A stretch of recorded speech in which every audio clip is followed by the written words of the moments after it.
मेरी नई नई शादी हुई थी। मैं अभी अभी विदा होकर ससुराल में मैंने कदम रखा था और मेरी नंदों ने मुझे एक कमरे में धकेल दिया था।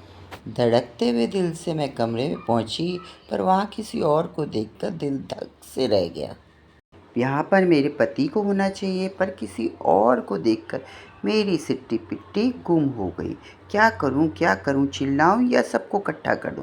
तभी बिस्तर से वो उठा, भाभी जी प्रणाम बोलकर मेरे पैरों में लौटने लगा। भाभी जी माफ़ करना, मैंने सोचा अपनी प्यारी भाभी को सबसे पहले मैं ही देखूं। कैसी है मेरी भाभी? खैर मेरी सांस में सांस आई। मैं बहुत संवेदनशील माहौल से आई थी।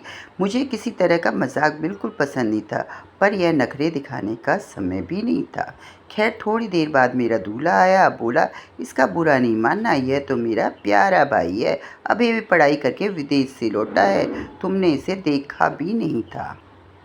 अब हम दोनों कमरे में अकेले थे। आपस में बतियाते हुए कब समय निकला पता ही नहीं चला। मुझे मेरे पति बहुत ही अच्छे थे। इतने समझदार इंसान मैंने आज तक जीवन में नहीं देखा। कुछ दिनों में मेरी देवर से पटने लगी। भाई क्यों नहीं पटेगी, इकलौता देवर जो है। हम दोनों एक दूसरे से कहते बतियाते, एक दूसरे की बातें भी सुनते। एक दिन बातों ही बातों में देवर ने बताया उसे कॉलेज की लड़की बहुत ही पसंद है, वह उससे शादी करना चाहता है। मैंने सोचा अगर लड़की से शादी करना चाहता है तो क्यों ना मैं भी लड़की को देख लूँ। एक दिन चुपके से कॉलेज में जाकर लड़की को देखकर आ गई। लड़की मुझे बहुत पसंद आई। उसका नाम गौरा था। तो मैंने सोचा अब तो मेरी देवरानी अप टू डेट, स्मार्ट और मॉडर्न होगी। मैंने सोचा चलो उसके मन की भी टटोल लूँ। जब मैंने उससे दोस्ती बढ़ानी शुरू की, पर बातों ही बातों में मुझे पता चला वह मेरे देवर को बिल्कुल पसंद नहीं करती थी। उसके हिसाब से जो मेरा देवर था ना, वो कोई ख़ास पैसे वाला नहीं था, इसलिए उसको कोई भाव नहीं देती थी। अब मुझे लगने लगा ये तो एक तरफ़ा प्यार है, लेकिन देवर का दिल दुखाना नहीं चाहती थी, इसलिए मैं देवर से कुछ नहीं बोली। मुझे वह लड़की देवर के लायक बिल्कुल नहीं लगी। इधर देवर मुझसे बार बार पूछता कि गौरी आपको कैसे लगी, पर मैं क्या कहती। मैंने कहा पहले कुछ बन जाओ। अब उसे लगने लगा कि मैं ही नहीं चाहती कि गौरी की शादी उससे हो। एक दिन गौरी के जन्मदिवस पर उसने उसे गिफ्ट में सोने की चीज़ देने की बात की, तो गुस्से से मैं फट पड़ी। मुझे लड़की देखो पसंद नहीं है और ये लड़की हमारे घर नहीं आएगी। मैं देख रही थी कि देवर अब चुप चुप रहने लगा।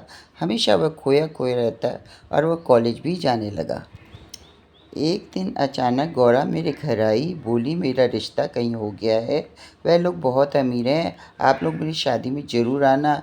यह सुनकर तो देवर की रुलाई छूट गई। मेरा तो मन हुआ उसे खूब सुनाऊं, और उसे एहसास हो गया कि ये तो एक तरफा प्यार था। खैर देवर ने भी अपने आप को खूब संभाला और उसने कोचिंग क्लासेस लेनी शुरू कर दी। और सच में एक दिन उसका कॉलेज लेक्चरार में चयन हो गया और मुझे मन ही मन खुशी हुई। चलो देवर अपने पाँव में खड़ा तो हो गया है। आज मेरे देवर की शादी है। मैं फूल ही नहीं समा रही हूँ कि मेरे घर एक बहुत ही समझदार देवरानी आने वाली है, और भगवान ने किसी न किसी के साथ किसी की जोड़ी बनाई होती है। खैर अब मेरे देवर बहुत खुश है। वह अभी भी बोलता है कि भाभी अगर तुम नहीं होती तो मैं फालतू में उस लड़की के पीछे भागता और मेरा एक अच्छा सा कैरियर भी नहीं बनता।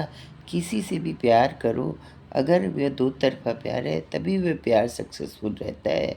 अगर एक तरफ़ा है तो भले शादी भी हो जाए, प्यार सक्सेसफुल कभी नहीं होता है। तो कैसी लगी आपको मेरी कहानी?